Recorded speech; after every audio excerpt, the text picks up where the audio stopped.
Hvorfor blir man lei som ting kommer litt imot? Bare felle da tårene og bli ferdig som en idiot. Jeg har skrekk ferdig, og livet går sin gang.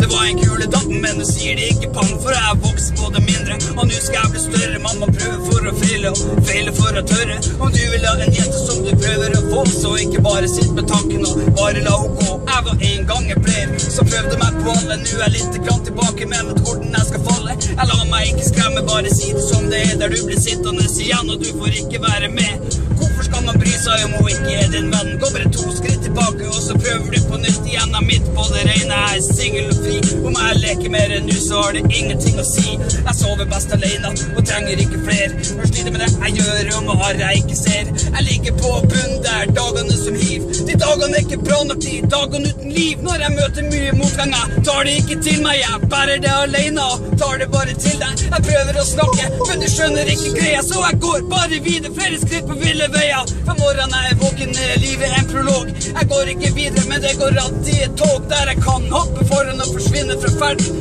Livet er nu, ja, det er ikke ment for verden. Du kan fucke meg opp og sette hodet på en stake. Øynene glir igjen, og smilet går tilbake. Du kan fucke meg opp og sette hodet på en stake. Smilet går tilbake.